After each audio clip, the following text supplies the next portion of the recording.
हाँ जी बच्चों, आपका बहुत बहुत स्वागत करते हैं हमारे यूट्यूब चैनल में। कल हमने पहला लेक्चर अटेंड किया था और उसमें हमने जो भी ओवरव्यू था उसको देख लिया था।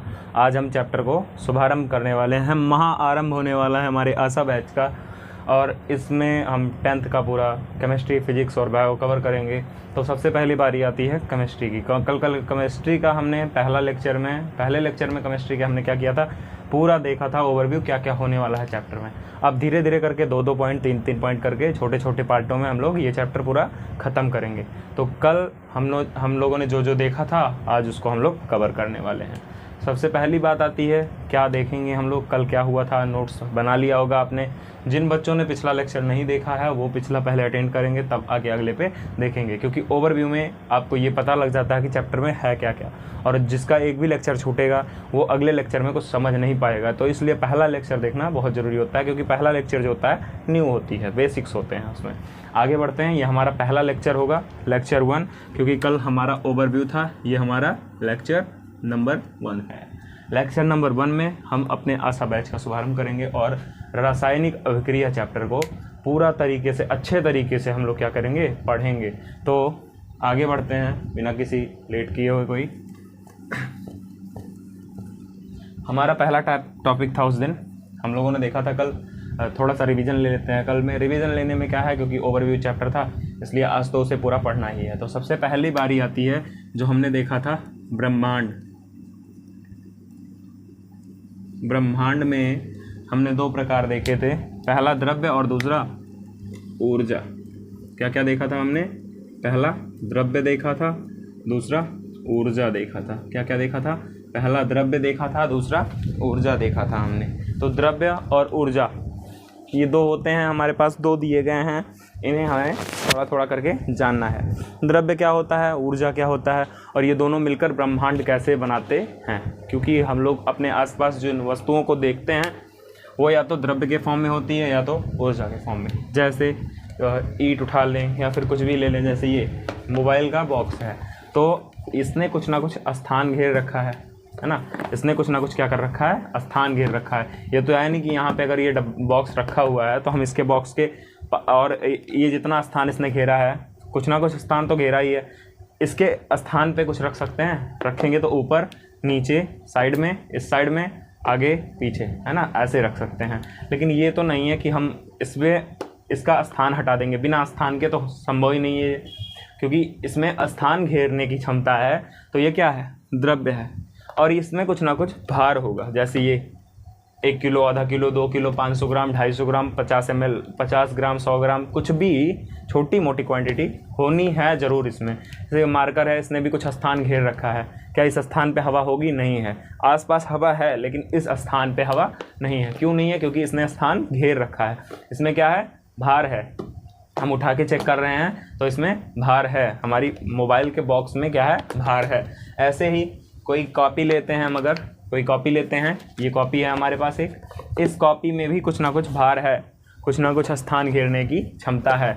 ये भी स्थान घेर रही है। तो अगर स्थान घेर रही है तो इसमें कुछ ना कुछ भार है। जैसे ये मोबाइल के बॉक्स से भारी है, ये मोबाइल का बॉक्स और ये दोनों, ये ज़्यादा भारी है, ये कम भारी है, लेकिन अगर एक साथ रख दिए जाएँ तो दोनों मिला के भारी हो जाएंगे।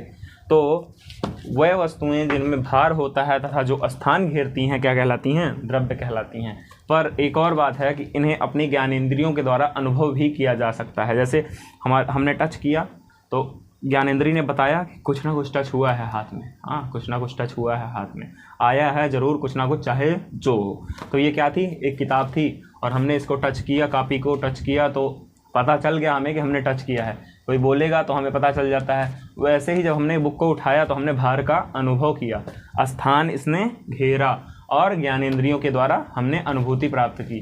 स्थान इसने घेरा, तो ये क्या है, द्रव्य है। ये मोबाइल का बॉक्स क्या है, द्रव्य है। और भी अन्य वस्तुएं होती हैं, जैसे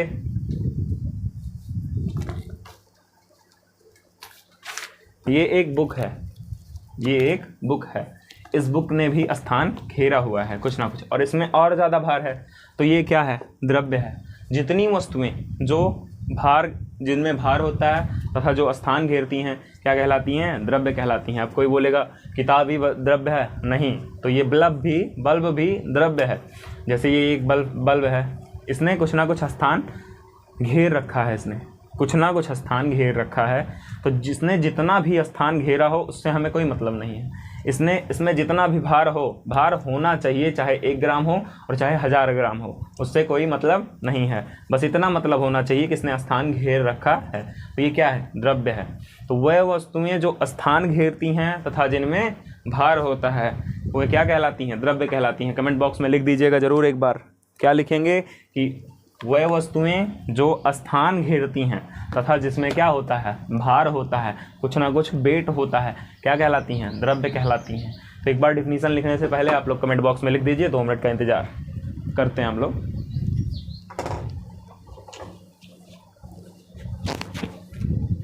तो आप लोगों ने लिख दिया होगा कुछ ना कुछ। चलिए हम इसकी डिफिनीशन लिख लेते हैं हम लोग। सबसे पहली बात आती है, हेडिंग डालेंगे हम लोग द्रव्य। क्या डालेंगे? द्रव्य। द्रव्य होता क्या है? द्रव्य होता है कि वह वस्तुएं नहीं, ब्रह्मांड में उपस्थित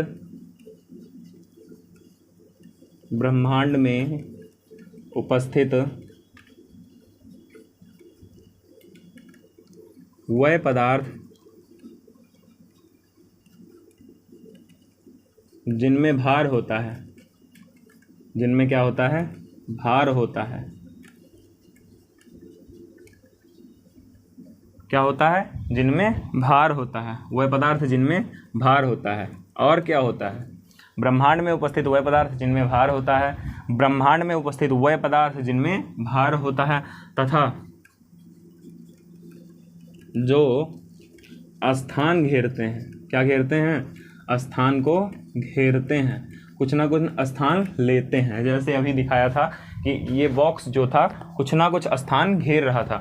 इस बॉक्स ने क्या किया? कुछ ना कुछ स्थान घेरा, इसने कुछ ना कुछ स्थान लिया।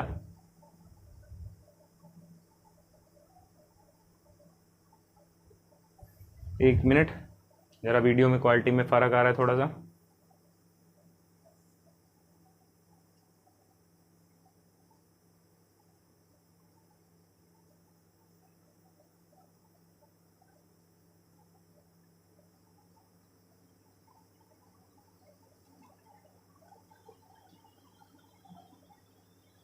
हाँ जी, तो सही हो गया है वीडियो क्वालिटी। आगे बढ़ते हैं हम लोग। वह पदार्थ जो जिनमें भार होता है तथा जो स्थान घेरते हैं तथा जिन्हें ज्ञानेंद्रियों द्वारा अनुभव किया जा सकता है। जिनका अनुभव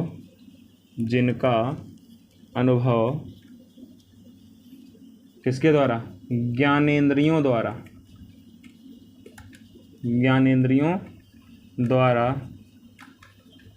किया जा सकता है। क्या किया जा सकता है? अनुभव ज्ञानेंद्रियों द्वारा किया जा सकता है। क्या कहलाते हैं? द्रव्य कहलाते हैं। तो वह पदार्थ जिनका अनुभव ज्ञानेंद्रियों द्वारा किया जा सकता है द्रव्य कहलाते हैं। द्रव्य क्या होते हैं? वह पदार्थ जिनका अनुभव ज्ञानेंद्रियों द्वारा किया जा सके, जो जिनमें भार हो, कुछ ना कुछ वजन हो जिनका, उन्हें क्या कहेंगे? उन्हें हम लोग कहते हैं द्रव्य। आगे बढ़ते हैं थोड़ा सा। ऊर्जा क्या होती है? द्रव्य के एग्जाम्पल में कुछ लिख लेंगे, जैसे कुर्सी, मेज, लकड़ी एवं समस्त भारयुक्त वस्तुएं। ये हो गई हमारी द्रव्य की परिभाषा और उदाहरण। द्रव्य क्या होता है इसको भी हमने देख लिया। द्रव्य की परिभाषा क्या है, द्रव्य का उदाहरण क्या है। इतना देखने के बाद हम लोग थोड़ा सा आगे बढ़ते हैं ऊर्जा की तरफ। ऊर्जा क्या होती है? ऊर्जा क्या होती है? तो ऊर्जा तो देखी जा नहीं सकती है ना। ऊर्जा को देखा नहीं जा सकता है, लेकिन उसका अनुभव जरूर किया जा सकता है। उनमें भार भी नहीं होता है और उन्हें स्थान भी घेरना नहीं है। कि जैसे सन की लाइट आ रही है, जैसे अभी इधर एक बल्ब लगा है, इधर एक बल्ब लगा है, दोनों साइड से रोशनी तो आ रही है, पर क्या इसने स्थान घेरा है? क्या इसने हमारे काम में रुकावट डाली? हम इधर से हाथ ले जा सकते हैं, इधर से भी हाथ ले जा सकते हैं। यहाँ पे रोशनी आ रही है, ऊर्जा तो मिल रही है, पर इसने क्या किया? स्थान नहीं घेरा। इसने क्या किया, स्थान नहीं घेरा।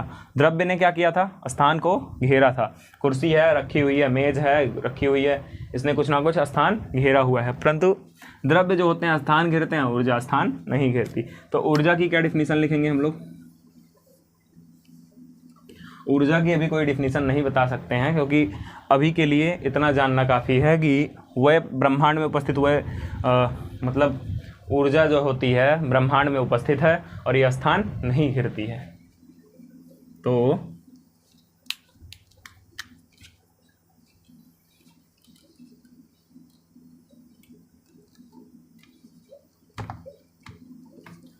ऊर्जा होती क्या है? ऊर्जा होती है, एक रूप है ऊर्जा। जैसे द्रव्य ऊर्जा है, द्रव्य एक रूप है, वैसे ही ऊर्जा एक रूप है। ऊर्जा में भी हम ऐसे लिख तो सकते हैं, लिख दे रहे हैं कि वह ये स्थान नहीं घेरती है। क्या नहीं करती है? स्थान नहीं घेरती है। ये और क्या नहीं करती है? ये स्थान तो नहीं घेरती और इनमें भार भी नहीं होता।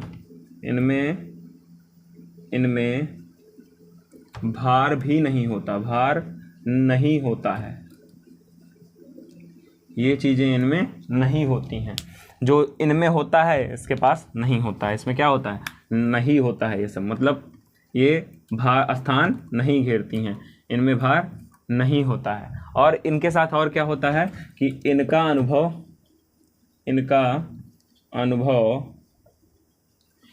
अनुभव जो होता है ज्ञानेंद्रियों के द्वारा संभव होता है। इनका जो अनुभव है, इनका अनुभव ज्ञानेंद्रियों के द्वारा, किसके द्वारा? ज्ञानेंद्रियों के द्वारा संभव है। अब बोलो भैया हम तो कभी अनुभव किए ही नहीं, हमें भी ज़रा अनुभव कराइए, कैसे अनुभव किए थे? तो ज्ञानेंद्रियाँ कैसे अनुभव करती हैं, हमें भी ज़रा अनुभव कराइए, हम भी ज़रा जाने कैसे अनुभव कर लेने लग गए, हम तो कभी अनुभव किए नहीं, है ना? ऐसा ही बोलने वाले हैं। तो इनका अनुभव क्या होता है? संभव होता है। इनका अनुभव किया जा सकता है। कैसे करते हैं? जैसे सन की लाइट आ रही होती है, क्या होती है? यहाँ पे एग्जाम्पल बना के देख लेते हैं हम लोग। सूर्य है, ये क्या है? सूर्य है। ये देखिए, ये क्या है? सूर्य है। ये क्या है? A lot of source of energy. एक एनर्जी के सोर्स का विस्तृत भंडार, ऊर्जा के सोर्स का विस्तृत भंडार है। इसको इंग्लिश में एनर्जी बोलते हैं। ऊर्जा को एनर्जी के सोर्स का विस्तृत भंडार है। यहाँ पे एक बंदा खड़ा था, कौन खड़ा था? एक लड़का खड़ा था, एक लड़की खड़ी थी, कोई भी हो सकता है। वो खड़े थे यहाँ पे। तब यहाँ से सूर्य की क्या होंगी? किरणें आएंगी, किरणें आएंगी और इनके ऊपर पड़ेंगी। धूप बहुत ज़्यादा होती है तो आप लोग देखते हैं त्वचा में को गर्म कर देती है, अनुभव कराती है कि धूप बहुत ज़्यादा है। लेकिन क्या उसने स्थान घेरा? नहीं घेरा। लगता है कि आ रही है डायरेक्ट, यहाँ पे हमें वस्तुएं डायरेक्ट दिखाई दे रही हैं। ये नहीं है कि उसने स्थान घेर लिया, हमारा जितनी दूर में आ रही है उतना स्थान घेरते हुए आ रही है, उतने में कोई काम नहीं कर सकते। ऐसा कुछ नहीं होता है। केवल ये होता है कि ये एनर्जी का सोर्स जो है, सन जो है या फिर कोई भी एनर्जी का सोर्स हो, वो एनर्जी भेजता है और एनर्जी हमें डायरेक्ट पता चल जाती है कि यहाँ पे एनर्जी है, यहाँ पे ऊर्जा है। लेकिन ये नहीं है कि वो स्थान घेरने लग गई, वो स्थान नहीं घेरती है। तो इतना नोट किया जाए, आगे बढ़ते हैं हम लोग।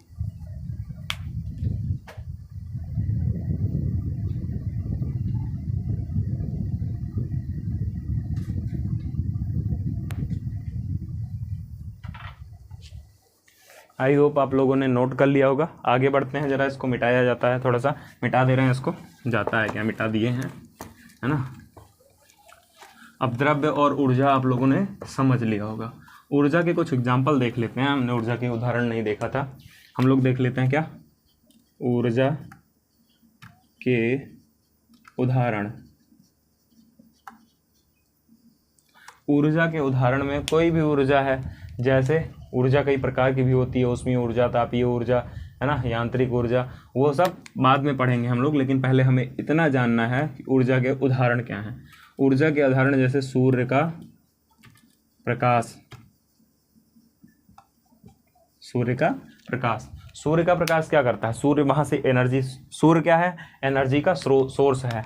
सूर्य क्या है? स्रोत है। स्रोत मतलब जहाँ से एनर्जी आ रही है, जहाँ से ऊर्जा आ रही है, क्या हो रहा है, जहाँ से ऊर्जा आ रही है। और सूर्य का पूरा पूरा प्रकाश क्या है, ये एक एनर्जी है, एक ऊर्जा है, एक ऊर्जा है जो हमें ऊर्जा प्रदान करती है, अपनी ऊर्जा से दूसरों को ऊर्जा प्रदान करती है ना। तो सूर्य क्या है, सोर्स ऑफ एनर्जी, है ना, सोर्स ऑफ एनर्जी। इसको इंग्लिश में बोलेंगे सनलाइट, और इसको इंग्लिश में बोलेंगे सोर्स ऑफ लाइट।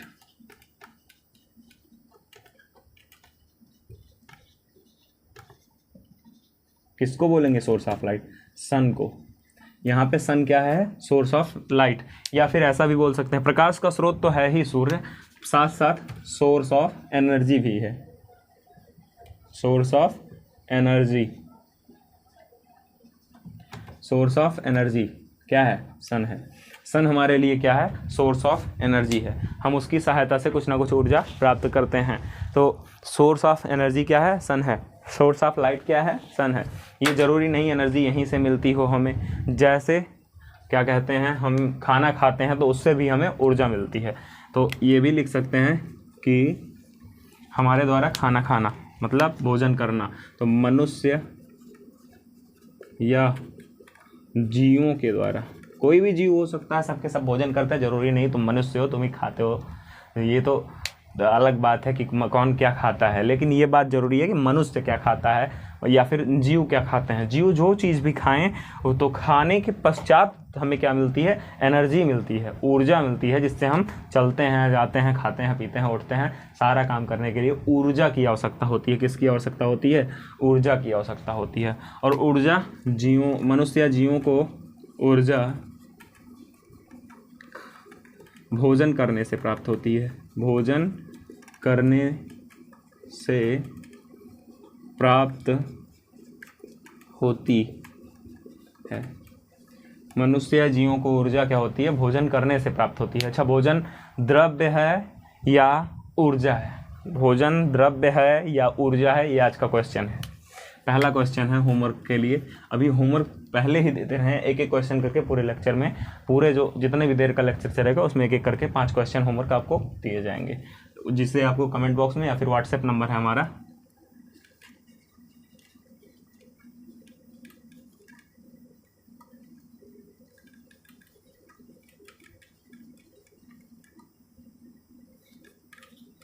इक्यासी 72 86 6404, इस पे व्हाट्सएप कर दीजिएगा होमवर्क को। अपना होमवर्क इस पे व्हाट्सएप करना ना भूलिए। पहला क्वेश्चन है कि भोजन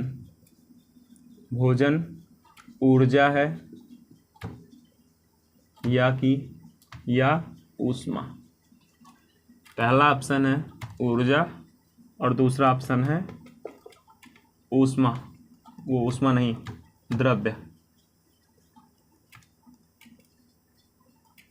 और तीसरा ऑप्शन है दोनों। जल्दी से बताइएगा, इसको कमेंट बॉक्स में करके बताइएगा कि भोजन ऊर्जा है या द्रव्य है, या भोजन ऊर्जा या द्रव्य क्या है। दोनों का आंसर मिलते ही है, अगले दिन ये क्वेश्चन दोबारा डिस्कस किया जाएगा। इतना नोट कर लिया जाए, आगे बढ़ते हैं।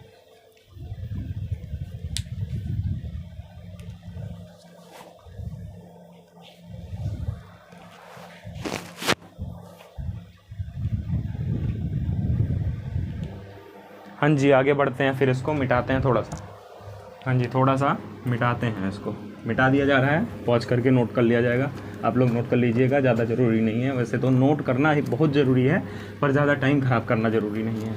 तो हम लोग टाइम ना ख़राब करते हुए आगे बढ़ते हैं। बात हो गई द्रव्य की और ऊर्जा की। द्रव्य और ऊर्जा की बात करते टाइम एक चीज़ सबको पता चला होगा कि वह पदार्थ जो स्थान घेरते हैं। तो इसमें पदार्थ है क्या, सबसे पहली बात हमें कुछ ना कुछ तो पता होना चाहिए कि पदार्थ है क्या। तो पदार्थ क्या होता है, इसको जानने के लिए देखते हैं आगे, ठीक है। थोड़ा सा बने रहिएगा, थोड़ा सा अंत तक देखते रहेंगे हम लोग। तो पदार्थ क्या है, कौन चीज़, पदार्थ क्या हमें देखना है, पदार्थ होता क्या है क्या पदार्थ। ये परिंदा कहाँ से उड़ते उड़ते आ गया भैया। पदार्थ क्या है, पदार्थ को इंग्लिश में बोलते हैं सब्सटेंस। क्या बोलते हैं, सब्सटेंस बोलते हैं। सब्सटेंस किसे कहते हैं, व्हाट इज, नहीं हाँ मैटर बोलते हैं। व्हाट इज मैटर, सब्सटेंस भी बोलते हैं, मैटर अलग है, द्रव्य हो जाता है मैटर। ये पदार्थ क्या है, सब्सटेंस है, सब्सटेंस। व्हाट इज सब्सटेंस, तो पदार्थ है क्या, सब्सटेंस है क्या। तो पदार्थ, सबसे पहली बात, अगर कोई भी छोटी सी वस्तु उठाया जाए, जैसे कि ये पेन उठा लिया हमने, ये पेन दिख रही होगी सबको, तो ये पेन क्या है, थोड़ा बहुत स्थान घेरी हुई है, इसका मतलब ये द्रव्य है। दूसरी बात, इसका भार है थोड़ा बहुत, ये इसीलिए भी द्रव्य है। तीसरी बात, इसमें हम अनुभव कर रहे हैं, इसलिए क्या है, द्रव्य है। अब बात आती है पदार्थ है कि नहीं, ये पदार्थ भी है। जितने भी पदार्थ होते हैं सबके सब द्रव्य होते हैं। तो पहली बात ये है कि ये पेन जो है किसी न किसी छोटे पदार्थ से, जैसे ये कैप अलग है, इसकी स्याही इसमें भरी गई होगी, है ना, थोड़ा थोड़ा प्लास्टिक जोड़ा गया होगा या फिर गला के एक साथ ढाला गया होगा, इसको बनाया गया होगा। कोई कोई पेन आती है कांच से बनी होती है, या फिर कोई कोई पेन आती है जो स्टील की बनी होती है ना, अलग अलग प्रकार की बॉटल्स हो गई, पेन हो गई, आती रहती हैं। जैसे ये मोबाइल का बॉक्स बना होगा, ये मोबाइल का जब बॉक्स बना होगा तो इसमें छोटा छोटा ये जो पार्टिकल्स लगे हुए हैं ये बहुत ही छोटे होंगे, है ना। इनको क्या किया गया होगा, एक साथ गला के फिर लुगदी तैयार करके इन्हें जोड़ा गया होगा आपस में, फिर इस बॉक्स का शेप तैयार किया गया होगा, है ना। वैसे ही कोई भी होगा, कोई भी मतलब सामग्री हो, कोई भी पदार्थ हो, जैसे ये कप दिख रहा है, ये कप है, इस कप से पेन निकाल देते हैं, है ना, और जो सामान है उसको भी निकाल देते हैं। उसके बाद ये देखिए ज़रा कि ये प्लास्टिक से बना हुआ है ना, ये किससे बना है, प्लास्टिक से बना हुआ है। तो ये प्लास्टिक जब बनी होगी तो बहुत छोटे छोटे, कहीं कहीं छोटी प्लास्टिक दिख जाती है, कहीं कहीं बहुत बड़ी प्लास्टिक दिख जाती है। तो अंतर क्या होता है दोनों में, प्लास्टिक छोटी भी हो सकती है, बड़ी भी हो सकती है, कोई अंतर नहीं है उसमें, केवल आकार, भार और आकृति का अंतर है ज़रा सा, है ना, उतना तो समझ ही सकते हैं। तो ये क्या है, ये एक द्रव्य है। द्रव्य के साथ साथ क्या है, एक पदार्थ है। तो पदार्थ क्या होते हैं, एक गुणधर्म होते हैं, गुण है पदार्थ। एक पदार्थ क्या है, एक गुण है। जैसे ये एक प्रकार का गुण है कि ये पानी कंटेन कर सकता है, ये इसका गुण है। ये कॉफ़ी कंटेन कर सकता है, रख सकता है अपने पास, तो ये इसका गुण है। लेकिन ये भी एक प्रकार का गुण है कि ये टिका हुआ है ना, ये क्या है, एक प्रकार का गुण है। तो ये भी पदार्थ हो गया, कहीं पानी रखा होगा या फिर कुछ भी हो, गैस हो सकती है, लाइटर में भरी हुई गैस लिक्विड की अवस्था में होती है, जब लाइटर जलाया जाता है तो गैसीय अवस्था में हो जाती है। तो वो भी एक प्रकार का पदार्थ है, लेकिन वो कणों के आधार पर है। अब कण क्या होते हैं इसको आगे देखेंगे, पहले पदार्थ देखते हैं। वह मूलभूत गुणधर्म, क्या, वह मूलभूत गुणधर्म, वह मूलभूत गुणधर्म, वह मूलभूत गुणधर्म जो छोटे छोटे कणों से मिलकर बने होते हैं। वह मूलभूत गुणधर्म जो छोटे छोटे कणों से मिलकर बने होते हैं, कणों से मिलकर बने होते हैं। क्या हुए होते हैं, बने होते हैं। क्या कहलाते हैं, पदार्थ कहलाते हैं। इट्स कॉल्ड पदार्थ कहलाते हैं। क्या कहलाते हैं, पदार्थ कहलाते हैं। इतना नोट किया जाए, आगे बताते हैं एग्जाम्पल। यदि आपको पता है तो कमेंट बॉक्स में या फिर चैट बॉक्स में तुरंत बताइए। स्ट्रीमिंग चल रही है, हम देख रहे हैं, है ना, तो आप बताते रहिए पदार्थ किसे कहते हैं। मतलब अलग से किसी को डिफिनीशन, नई डिफिनीशन पता हो सकता है डिफिनीशन पुरानी हो गई हो, तो उसको भी चैट बॉक्स में या कमेंट बॉक्स में लिख दीजिएगा जल्दी से। तब तक के लिए इसको नोट किया जाए 2 मिनट।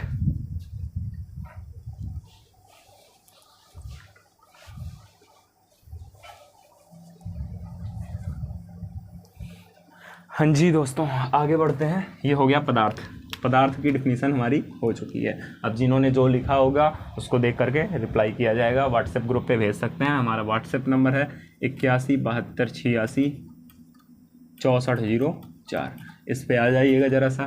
हर एक समस्या का समाधान यहाँ पे मिल जाएगा आपके कंटेंट से संबंधित। आपको जो नहीं समझ में आता है आके पूछिए, हम लाइव क्लास में उसको डिटेल से खल्लास करेंगे, उसका समापन करेंगे। जो भी ना समझ में आया हो, जो भी किसी भी चैप्टर से संबंधित हो, एक बार व्हाट्सएप ग्रुप पे डाल दीजिए। किसी भी क्लास 10th का हो, 12th का हो, कहीं का भी हो, पॉलिटेक्निक का हो, सवाल भेजिए, बस आंसर पाइए, आपको सब कुछ मिलेगा। तो आगे बढ़ते हैं। ये क्या होते हैं, पदार्थ कहलाते हैं। पदार्थ हो गया हमारे पास। अब हम बढ़ते हैं कि पदार्थ में उदाहरण क्या ले सकते हैं। पदार्थ में कुछ भी उदाहरण रख दीजिए। ये प्रकार के कितने होते हैं ये देखते हैं। तो पदार्थ के प्रकार। किसके प्रकार? पदार्थ के प्रकार। के प्रकार? पदार्थ के। किसका प्रकार? पदार्थ का, है ना। तो पदार्थ के प्रकार में हम देखेंगे पदार्थ 3 प्रकार के। पहले 3 प्रकार का देखते हैं, फिर 3 और देखेंगे, है ना। पहला प्रकार होता है ठोस अवस्था, है ना। ठोस पदार्थ अवस्था में आ जाता है थोड़ा सा, ठोस अवस्था, द्रव अवस्था, गैस अवस्था। पर पदार्थ भी ठोस पदार्थ होते हैं, द्रव में की अवस्था में भी होते हैं और गैस की अवस्था में भी होते हैं। तो ये ठोस हो गए, कुछ द्रव होते हैं, है ना। द्रव और द्रव्य दोनों में बहुत बड़ा डिफरेंस होता है, मीन डिफरेंस होता है इनमें, एवरेज मतलब माध्य डिफरेंस होता है, माध्यांतर होता है इनमें। छोटा सा, बहुत ज़्यादा अंतर नहीं होता है, पर अंतर जरूर होता है। तो उसको देख लीजिएगा, ठोस द्रव में अंतर क्या है, द्रव और द्रव्य में अंतर। क्वेश्चन दूसरा हमारा मिल गया है, जिसको आ रहा होगा इस नंबर पे भेज सकता है। तो दूसरा क्वेश्चन हमारा है क्वेश्चन 2 SW का। क्या है क्वेश्चन? द्रव्य व द्रव्य में अंतर। द्रव्य व द्रव में अंतर लिखिए। ये क्वेश्चन अपनी फेयर कॉपी में भी बना लीजिएगा, हमारे नोट्स जो आप बना रहे हैं उस नोट्स में भी लिख सकते हैं, है ना। तो द्रव्य और द्रव में अंतर लिखिए। What is the difference between matter and liquid? द्रव और द्रव्य में क्या अंतर है, इसको आपको बताना है। अगला पार्ट आता है इसका गैस। अब ठोस क्या है, द्रव क्या है, गैस क्या है। जैसे ये क्या है, ठोस है, द्रव है कि गैस है, क्या क्या चीज़ होते हैं, कैसे होते हैं, इनको देखने वाले हम लोग। ठोस क्या होता है, द्रव क्या होता है, गैस क्या होता है, इतना नोट किया जाए। आगे इतना तो नोट ही हो गया होगा, आगे देखते हैं ठोस, द्रव और गैस। सबसे पहली बात आती है ठोस की।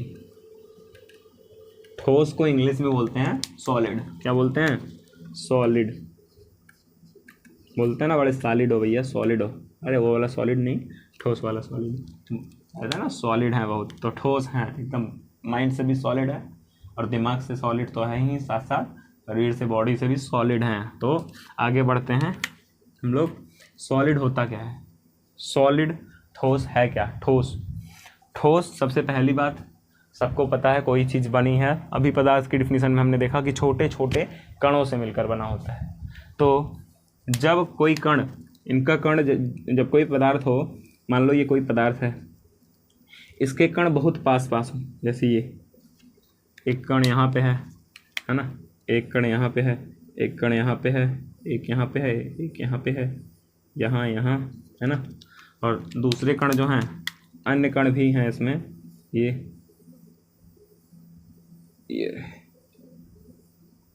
है ना, ये इसके कण क्या हैं, बहुत ज़्यादा पास पास हैं।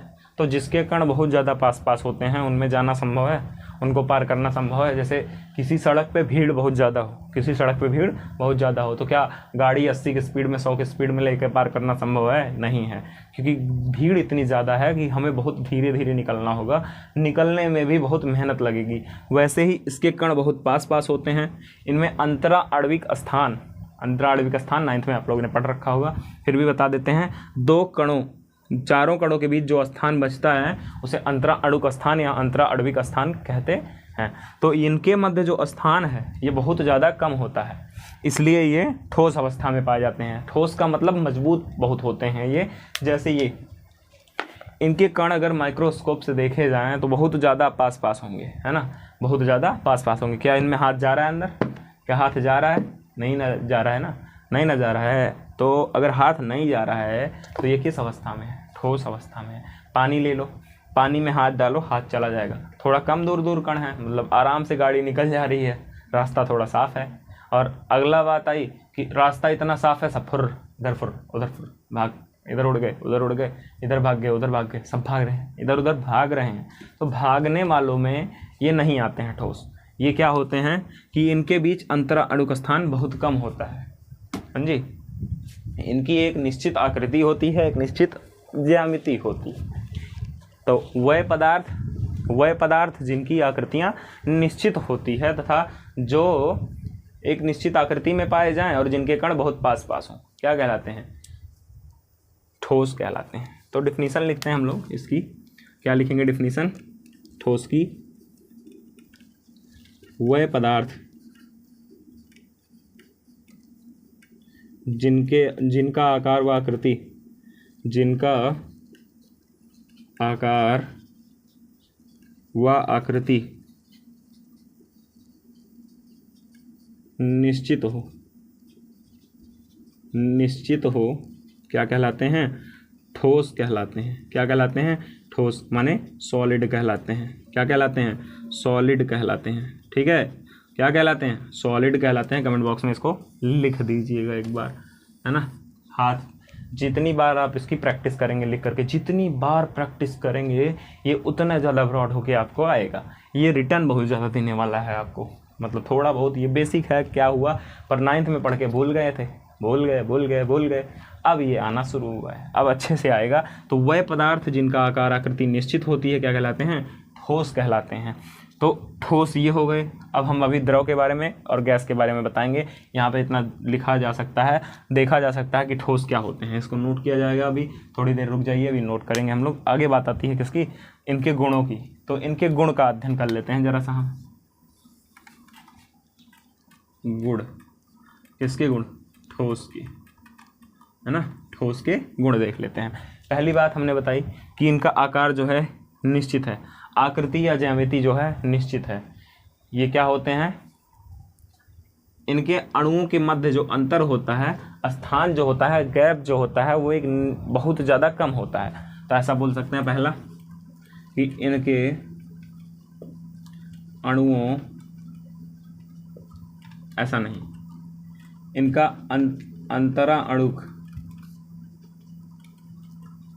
अंतराणुक स्थान, क्या? अंतराणुक स्थान बहुत कम होता है, कम होता है। अच्छा, इनका अंतराणुक स्थान जो है बहुत कम होता है। क्या होता है? बहुत कम होता है। अच्छा, जब अंतराणुक स्थान बहुत कम है तो क्या अलग होगा इसमें, है ना। कुछ ना कुछ तो अलग होना ही चाहिए अगर अंतराणुक स्थान अलग है तो इनमें ये होता है कि जैसे कोई चीज़ है जो टूट नहीं रही है, इसका मतलब एक जैसे कुछ भी लेते हैं, हाथ अपना लेते हैं, ऐसे लगा दिए, अब कोई कितना खींचे ये निकलने वाला नहीं है, कितना भी खींचे निकलने वाला नहीं है। तो क्यों नहीं निकल रहा? क्योंकि इसने आकर्षण बल लगाया, इसने आकर्षण बल लगाया, एक दूसरे को आकर्षित कर रहे हैं, इतना ज़्यादा खींच के रखे हैं, इतना ज़्यादा चिपक गए। जैसे चुंबक होता है कि चिपक जाता है तो निकलता नहीं है, तो उसने क्या किया? आकर्षण बल बहुत ज़्यादा था तो कण अलग अलग नहीं हो रहे थे।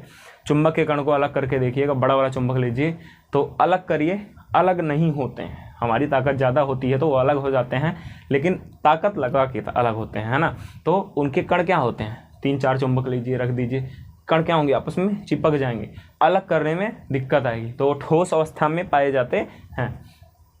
आगे देखते हैं तो इनका अगला गुण क्या आता है कि इनके कणों के मध्य बल बहुत प्रबल होता है।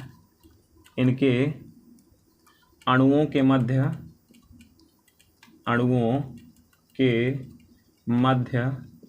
बल बहुत ही प्रबल होता है। क्या होता है? बहुत ज़्यादा ठोस रहे, ठीक है, बहुत ज़्यादा ठोस होगा, है ना।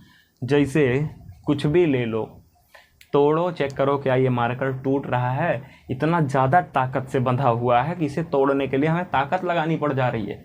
क्यों भाई? हम ताकत बिना लगाए तो तोड़ सकते हैं। पानी में हाथ रखो, अपने आप हाथ नीचे चला जाएगा, ताकत कम लगी ना। हवा में गैसें हैं फिर भी हाथ आराम से चल जा रहा है ना। ताकत कहाँ लगानी पड़ी ज़्यादा? देखो, सबसे ज़्यादा ताकत कहाँ लगानी पड़ी? इसको तोड़ने के लिए, इसको तोड़ने के लिए ज़्यादा ताकत लगानी पड़ी। जैसे एक मार्कर उठाते हैं और उसको तोड़ के चेक करते हैं कि टूटता है कि नहीं।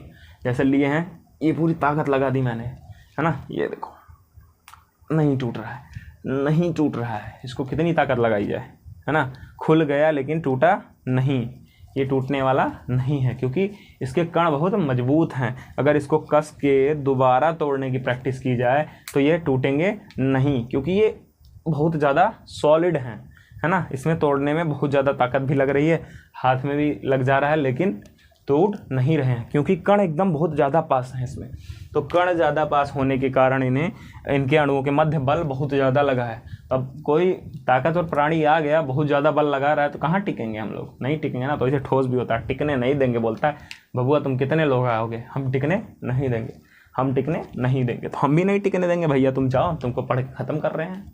चलो तो इनके मध्य बल बहुत, इनके अणुओं के मध्य बल बहुत प्रबल होता है। प्रबल का मतलब बहुत ही ज़्यादा पावरफुल, बहुत ही ज़्यादा शक्तिशाली बल होता है, क्षीण नहीं होता। अगर कहीं क्षीण लिखा गया हो तो उसका मतलब बल ज़्यादा नहीं लग रहा है, मतलब मामूली सा बल है, एकदम ख़त्म है, तोड़ दो एक बार में टूट जाएगा। जैसे कुछ भी लेके दिखाते हैं तोड़ करके, जैसे ये कैप उठाते हैं, इस कैप की ये प्लास्टिक अभी टूटी नहीं है, पर ऐसे पकड़े खींच दिए, बल इतना क्षीण था कि ये टूट गया। लेकिन क्या मार्कर टूट रहा था? मार्कर नहीं टूट रहा था। क्यों? क्योंकि उनके बल बहुत प्रबल था। इतना नोट किया जाए,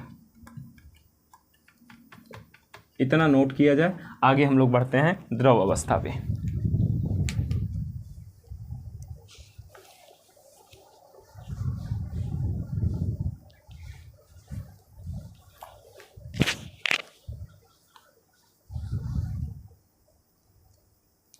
हाँ जी, आगे बढ़ते हैं, थोड़ा सा द्रव अवस्था पे आते हैं। इसको मिटा दे रहे हैं, आगे आप लोग पॉज करके नोट कर लीजिएगा। हमारे 2 क्वेश्चन पूरे हो चुके हैं, है ना।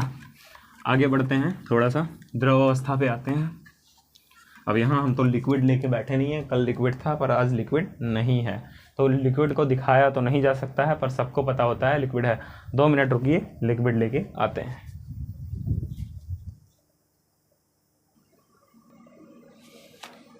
हाँ जी दोस्तों, आ चुके हैं पानी लेकर के हम लोग, है ना। हमारे लिए लिक्विड आ चुका है ना। तो हम लोग अभी लिक्विड को देखेंगे और समझेंगे। जैसे कि अभी देख सकते हैं हम लोग, ज़रा सा ये है ग्लास और इसमें क्या भरा हुआ है? लिक्विड भरा हुआ है। ट्रांसपेरेंट ग्लास नहीं मिला, इसलिए थोड़ा टाइम भी नहीं लगाएंगे ज़्यादा, क्योंकि इसे एक से दूसरे में ट्रांसफ़र करके देखते हैं। इनके कणों के बीच चाहे जब चाहें हम गैप बना सकते हैं। ये इनके कणों के बीच क्या है? गैप बन रहा है। अच्छा, हम हाथ डालें, पानी पूरा फुल भरा हुआ है, देखा जा सकता है। पानी अगर फुल भरा है, हम हाथ डालें तो हाथ चला जाएगा। ये लग गया हमारे हाथ में। अभी हमारे हाथ से आसानी से इसके कण छोड़ दे रहे हैं। क्या हो रहा है? कण गिर जा रहे हैं। इसके कण, जैसे हम इस प्लास्टिक को लिए, इसमें भी तो छोटे छोटे कण लगे हैं, ये भी गलित अवस्था में था तो गिर रहा था, क्योंकि अब ठोस हो चुका है तो ये गिर रहा है ना। नहीं गिर रहा ना, ये गिर नहीं रहा है ना। हम छोड़ दिए अभी, फिर भी नहीं गिरा, क्योंकि हमने इसे पकड़ लिया। पूरा पूरा गिरेगा और पूरा पूरा उठेगा। जबकि पानी का क्या है? थोड़ा सा गिराएंगे तो थोड़ा सा गिरेगा, सब गिरा देंगे तो सब गिर जाएगा, है ना। पूरा गिरा दें तो पूरा गिर जाएगा, थोड़ा सा गिराएंगे तो थोड़ा सा गिरेगा। और इसका एक और देखिए, प्लास्टिक में क्या होता है कि प्लास्टिक में हाथ नहीं जाता है, प्लास्टिक में हाथ नहीं जाता है, प्लास्टिक में हाथ नहीं जाता है। जबकि लिक्विड भरा हुआ है, इसमें हम पूरा हाथ डाले, निकाल लिए। इसके कण इतने दुर्बल थे, इतने क्षीण थे कि इसमें हमारा हाथ चला गया आसानी से। जैसे ये पूरा हाथ डाल दे, पूरा हाथ चलाया, इसमें पानी लग गया हमारे हाथ में, है ना। तो पानी के लिए इसमें जो वाटर है, जल है, इसमें इतना दुर्बल बल लग रहा है कि भैया ये कण जो हैं अलग हो जाते हैं, हट जाते हैं। बोलते हैं चाचा तुम सॉलिड हो, तुम चले जाओ अंदर। जैसे कोई सिक्का लेते हैं, है ना, ये है 5 रुपये का सिक्का, इसमें अगर डुबो के निकाल लें इसको तो ये आराम से चला जाएगा, और गिरते ही क्या होगा? नीचे पहुंच जाएगा। दिख तो नहीं रहा होगा क्योंकि ग्लास ट्रांसपेरेंट नहीं है, और कल से ट्रांसपेरेंट ग्लास की व्यवस्था भी रहेगी अगले क्लास से। तो इसमें जो पानी था उसमें क्या हुआ? सिक्का चला गया। आगे बढ़ते हैं, थोड़ा सा 1 मिनट, हाथ थोड़ा साफ़ कर लिया जाए। आगे बढ़ते हैं, ज़रा सा देखते हैं क्या होता है क्या नहीं होता है। आगे बढ़ते हैं हम लोग ज़रा सा। अब हमने देख लिया कि अब हमने जो देखा उसी को हमें क्या करना है? लिख देना है। हमने किसके बारे में देखा? अभी हमने देखा द्रव के बारे में। किसके बारे में? द्रव के बारे में। किसके बारे में? द्रव के बारे में। तो द्रव के बारे में छाप देंगे, प्रिंट आउट निकाल देंगे भैया, जीरोक्स कॉपी निकालना है हमें। हमने ये देखा कि हमने क्या लिया था? एक गिलास लिया था। क्या लिया था? एक गिलास लिया था। इसमें समुद्र वाला पानी भरे थे, नीला नीला, काला काला, नीला नीला, काला काला। यमुना जी का काला काला और सरयू जी का सफ़ेद सफ़ेद, उज्जर उज्जर पानी, सफ़ेद सफ़ेद, वाइट वाइट, है ना। तो इसमें भर दिए हमने पानी। क्या है ये? पानी, जल, या फिर वाटर बोल सकते हैं इसको इंग्लिश में, है ना। नहीं, हिंदी में बोल सकते हैं वाटर, कोई बात नहीं। आगे बढ़ते हैं, जल है, वाटर, है ना। इसमें हमने जल भरा। फिर हमने ये एक प्रयोग है हमारा। क्या है? प्रयोग है। हम प्रयोग के जरिए क्या निकाल रहे हैं? इसकी डिफिनीसन, है ना। हमने क्या किया? इसमें क्या किया? सिक्का डाला। सिक्का गोल होता है सिक्का भैया, चौकोर नहीं होता है। अच्छा, मुझे तो पता ही नहीं था। हाँ जी, सिक्के में क्या लिख रहे हैं, 5 रुपये का सिक्का है। हम जब इसको डालेंगे इसमें तो क्या होगा, पानी में नीचे तली तक पहुंच जाएगा और यहाँ पे आके बैठ जाएगा। क्या होगा, बैठ जाएगा तली में आके। क्या हुआ, पानी का कण तो था ना यहाँ पे, जहाँ से हम डाले हैं पानी का कण था, पर पानी का कण क्या हुआ, सिक्के के आने पर क्या हुआ, साइड हो गया ऐसे, है ना। सिक्के के आने पर साइड हो गया। ज़रा सा बना लेते हैं चित्र को। सिक्के के आने पर क्या हुआ, साइड हो गया। यहाँ तक तो पानी भरा था पहले, सिक्के के आने पर क्या हुआ, साइड हो गया पानी और सिक्का पूरा नीचे बैठ गया। सिक्के के नीचे बैठने के बाद की स्थिति क्या थी, सिक्के के नीचे के बैठने के बाद की स्थिति ये है कि सिक्का जहाँ पे है वहाँ पे पानी तो नहीं है, पर अन्य सभी जगहों पे पानी विद्यमान है। जैसे ये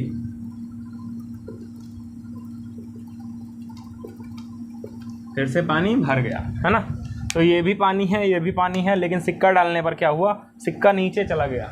तो इस प्रयोग द्वारा ये सिद्ध होता है कि इनके कण हट जाते हैं। कण दुर्बल बल होते हैं, है ना। कण जैसे हमने हाथ लगाया था ऐसे, कोई आके मारा, हम हटा लिए। भैया दोस्ती थी, आके बोले अगर दोस्ती निभाओ तमाचा पड़ेगा तुम्हारे। क्या गया है, हट छोड़ दिया हम तुमको, बे जाओ घर जाओ अपने। अरे हम क्या घर जाएं पे चाचा, इसको नहीं देख सकते हो बे तुम, समझ नहीं सकते हो तो घर जाओ अपने, है ना।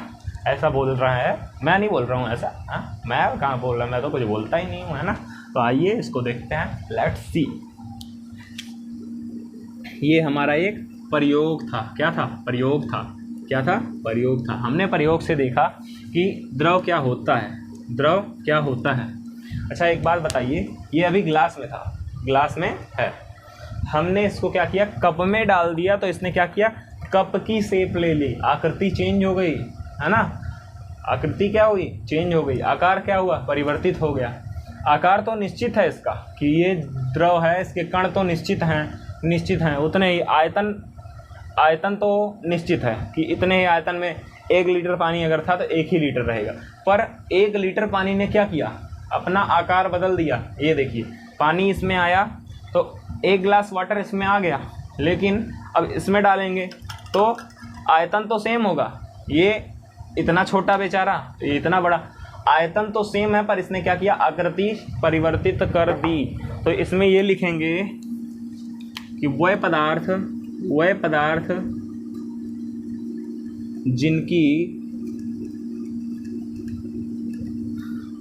जिनकी आकृति निश्चित नहीं होती है। जैसे पानी को चाहे थाली में डालो तो थाली का शेप ले लेगा, पानी को ग्लास में डालो तो ग्लास का शेप ले लेगा, पानी को सर पे डालो तो सर का शेप लेके नीचे चला जाएगा, है ना। नहाते नहीं हो तुम लोग, गर्मी बहुत है, नहा लिया करो कभी भी, हैं चाचा। क्या, आकृति निश्चित होती नहीं होती है, आकृति निश्चित नहीं होती है ना। आकृति निश्चित नहीं है, आकृति निश्चित नहीं है। किसी का नाम आकृति होगा तो वो नहीं सोचेगा हम निश्चित नहीं है। आकृति निश्चित नहीं होती है इसकी। और आयतन जो होता है निश्चित होता है, आयतन निश्चित होता है। आयतन क्या होता है, निश्चित होता है। आयतन बिल्कुल निश्चित है कि 5 लीटर पानी लियो तो 5 लीटर जाएगा, 10 लीटर नहीं हो जाएगा। कूलर में पानी डालोगे तो 10 लीटर नहीं हो जाएगा, एसी में डालोगे तो 5, एसी में कहाँ पानी पड़ने लगा जी, हाँ उस पर क्या कहते हैं, बाल्टी में डालोगे तो 20 लीटर ही आएगा। बाल्टी से 20 लीटर पानी को टब में डालोगे तो 20 लीटर रहेगा, बदल थोड़ी ना जाएगा, लेकिन टब का शेप ले लेगा। तो वह पदार्थ जिनकी आकृति निश्चित नहीं होती परंतु आयतन निश्चित है, निश्चित होता है ना, निश्चित होता है, क्या कहलाते हैं, द्रव कहलाते हैं। इसको नोट किया जाए, चित्र सहित नोट किया जाएगा। फेयर कॉपी इस पे भेजना है 8172866404, इसी पे भेज दीजिएगा फेयर कॉपी अपनी, है ना। आगे बढ़ते हैं, द्रव के गुण, प्रॉपर्टी ऑफ लिक्विड, इसको इंग्लिश में क्या बोलते हैं, लिक्विड। द्रव के गुण, गुड़ वाला खाने वाला गुड़ नहीं लिख रहे हैं, है ना। खा लोगे तो गुण कहाँ रह जाएगा इसका, चीनी नहीं बन जाएगा। अच्छा, चीनी खाने के बहुत नुकसान होते हैं, गुड़ खाने के ज़्यादा नुकसान नहीं है। चाय में गुड़ डाल के पिएं, पानी पीना हो तो गुड़ खाएं और पिएं पानी। ये नहीं है चीनी 4 कटोरा घोल लिए, हैं घोल बनाए, विलियन बनाए, पी डाले। अभी विलियन भी पढ़ना है हमें, चीनी और पानी का विलियन बनाएंगे, शरबत हम पिएंगे, आप लोग देखना, है ना। आगे बढ़ते हैं, द्रव के गुण, इतना नोट किया जाए पहले, है ना। द्रव के गुण, तो द्रव के गुण क्या होते हैं, द्रव के कण पहले देख लेते हैं हम लोग कैसे होते हैं, अभी हमने देखा नहीं। मान लो ये एक पात्र है, उसमें द्रव भरा है, तो वो कुछ ऐसा होगा, इसको मिटा देते हैं जरा सा, पात्र नहीं लेते, कण केवल स्थिति देखते हैं कण की। ये क्या होते हैं, कुछ दूर दूर होते हैं। ठोस के साथ ये हुआ था कि बहुत ज़्यादा पास पास था, और इसके साथ क्या हुआ कि बहुत ज़्यादा दूर दूर है। ये क्या है, ज्यामितीय संरचना है। ज्यामितीय संरचना है, किसकी संरचना है ज्यामितीय, इसकी लिक्विड की। LIQUID, स्पेलिंग गलत हो तो कमेंट कर दीजिएगा, क्योंकि हमें आती नहीं है ज़्यादा फालतू की इंग्लिश। हाँ, इंग्लिश पढ़ के अंग्रेज नहीं बनना है। आगे बढ़ते हैं जरा, द्रव के गुण। तो इनमें हमें देखा कि इसके अंतरा अणुओं के, इनके अंदर जो अणु भरे हुए हैं उनके मध्य जो बल होता है बहुत ही क्षीण होता है, मतलब कम होता है, तो ठोस की अपेक्षा कम होता है। तो द्रव के अणुओं के मध्य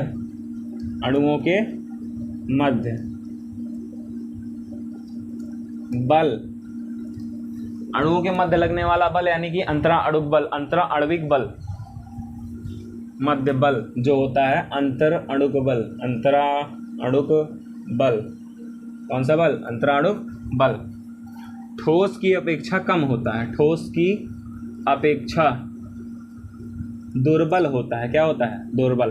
ठोस का था प्रबल, इसका ठोस की अपेक्षा मतलब ठोस से थोड़ा बहुत ज़्यादा कम नहीं होते हैं, फिर भी कम तो होते हैं। कुछ ऐसे लिक्विड आते हैं जिन पे तेज से अगर उस पर हमला करोगे, मारोगे उस पर तेज से, तो ठोस हो जाते हैं और फिर लिक्विड हो जाते हैं, है ना। कुछ आते हैं ऐसे होते हैं, पर ये क्या होता है, ठोस की अपेक्षा दुर्बल होता है ना। हाँ जी, तो इतना जिसका नोट हो गया हो, इसको नोट भी करते चलना है हम लोगों को, ताकि हम लोग नोट्स अपना रेडी कर सकें। तो द्रव के गुण में द्रव के अणुओं के मध्य अंतराणु बल जो होता है वो ठोस की अपेक्षा थोड़ा सा बहुत दुर्बल होता है, और इनमें स्थान ज़्यादा होता है। कौन सा स्थान, अंतरा अणुक स्थान बहुत ज़्यादा होता है ना, बहुत ज़्यादा नहीं होता, ज़्यादा होता है ठोस की अपेक्षा। तो दूसरा लिख सकते हैं, इनमें ठोस की अपेक्षा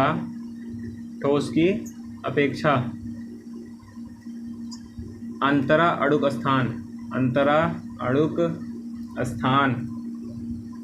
अच्छा, हम अंतराणुक नहीं बोल रहे हैं, अंतराणुक बोल रहे हैं, मतलब अंतर अणुक बोल रहे हैं, अंतराणुक नहीं बोल रहे हैं, अंतरुक ऐसा नहीं बोल रहे हैं, हम बोल रहे हैं अंतरा अणुक।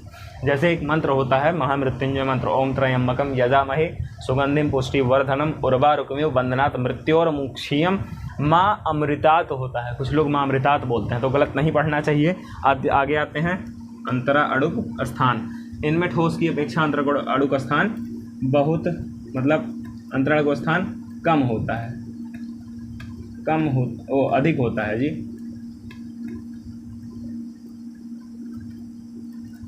अब ठोस में नहीं था अंतरा अणुक स्थान, बहुत ज़्यादा कम था, इनमें क्या हुआ, बहुत ज़्यादा, थोड़ा सा बढ़ गया, तभी तो हमारा हाथ चला जा रहा है। स्थान ज़्यादा है तभी तो हाथ जाएगा, है ना। तो आगे बढ़ते हैं, जरा सा इसको नोट किया जाए।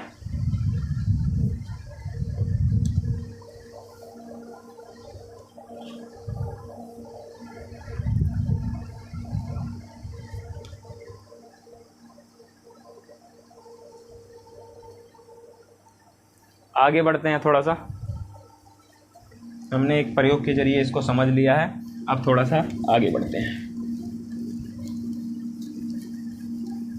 अब बारी आती है गैस की। हाँ जी दोस्तों, आगे बढ़ते हैं, गैस की बारी आती है। किसकी बारी आती है, गैस की। हम गैस के बारे में देखते हैं, और ये पानी बिल्कुल शुद्ध है जो हम लेके आए थे। तो गैस को हम लोग देखते हैं, गैस होती क्या है। जैसे सिलेंडर घर पे सबके होता है, तो ज़रा सा लीक करने के चक्कर में मत रहना, लेकिन कभी कभार हुआ ज़रूर होगा, हल्का फुल्का गैस निकलने की आवाज़ आई होगी, हल्की सी गंध आई होगी, है ना। तो देखो, गैस जैसे लीक हुई वो इतना तेज़ फैली कि हमें थोड़ी दूर खड़े थे, हमें पता चल गया कि गंध आई। क्या पानी के साथ ऐसा होता है कि जैसे थोड़ा सा लीक हुआ पहुँच जाएगा 1 किलोमीटर दूर, ऐसा तो नहीं है। लेकिन गैस के साथ यही होता है कि उसके कण जैसे ही खुला पाते हैं तुरंत भागते हैं। इसका मतलब इनकी आकृति निश्चित नहीं है, इनका आकार निश्चित नहीं है। तो वह पदार्थ जिनकी आकार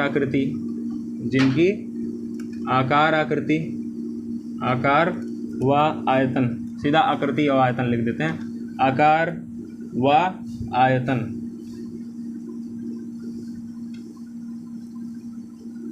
निश्चित नहीं होता है। क्या नहीं होता है, निश्चित नहीं होता है, दोनों निश्चित नहीं होता है।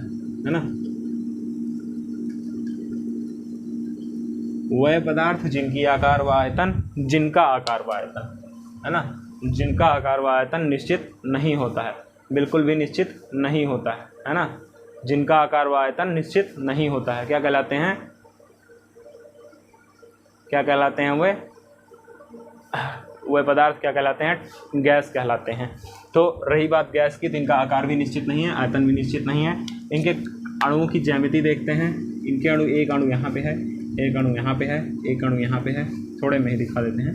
एक अणु यहाँ पे है, एक अणु यहाँ पे है, ये इधर भाग रहा है, ये इधर भाग रहा है, ये इधर भाग रहा है, ये इधर भाग रहा है, ये इधर भाग रहा है। कोई ठहरना नहीं चाहता है ना, कोई रुकना नहीं चाहता है, सब के सब भाग रहे हैं। ये होती है गैस। क्या होती है, गैस। इंग्लिश में गैस को गैस ही बोलते हैं। तो वह पदार्थ जिनका आकार व आयतन निश्चित नहीं होता है, गैस कहलाते हैं। इनमें अणु, अंतराणुक स्थान भी नगण्य होता है और अंतराणुक बल भी क्षीण होता है। तो इनके गुण भी लिख लेते हैं थोड़ा सा। इनमें अंतराणुक स्थान, कौन सा स्थान, अंतराणुक स्थान नगण्य होता है। क्या होता है, नगण्य होता है, क्योंकि स्थान है ही नहीं ना। जैसे ही खुला पाए वो भाग ली, फुर्र, उड़न चिड़ैया हो गए। अगर उड़न चिड़ैया हो गए तो इनके स्थान क्या हुआ, नगण्य हो गया, पहली बात। दूसरी बात, अंतर अणुक बल, मतलब अणुओं के मध्य लगने वाला बल, अणुओं के मध्य बल बिल्कुल से क्षीण होता है। मतलब इतना क्षीण होता है कि कोई बल नहीं लगता है। ये इधर भाग रहे हैं, ये उधर, देखिए जैसे ये इधर भाग रहे हैं, ये ऊपर भाग रहे हैं, ये इधर भाग रहे हैं, ये इधर भाग रहे हैं, ये इधर भाग रहे हैं, ये इधर भाग रहे हैं। इनके मध्य कोई बल नहीं होता है। आज के लिए इतना बहुत है। तब तक के लिए होमवर्क अभी 2 सवाल नहीं दिया गया है, तो होमवर्क में गैस है और द्रव है। इनके गुण लिखना है। जिनको जो गुण पता हो, अधिक से अधिक गुण लिखने का प्रयास कीजिएगा।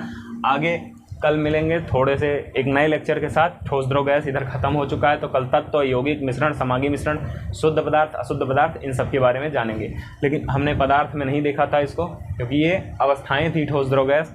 तो शुद्ध, अभी हमने शुद्ध पदार्थ, अशुद्ध पदार्थ। अब शुद्ध पदार्थ में कितने प्रकार के होते हैं, अशुद्ध पदार्थ कितने प्रकार के होते हैं, उन सबको देखना बाकी है। होमवर्क लिख लीजिएगा, तो वो दोनों क्वेश्चन जो बीच में बताए गए थे और ये जो क्वेश्चन अभी कुछ दिए गए हैं, द्रव और गैस, है ना, इन दोनों, इन सबको होमवर्क कॉपी में अपने कर लीजिएगा और इसका होमवर्क इस नंबर पे भेज देना है। आगे बढ़ते हैं, आगे आएंगे, फिर मिलेंगे। तब तक के लिए बाय बाय, टाटा, नमस्ते।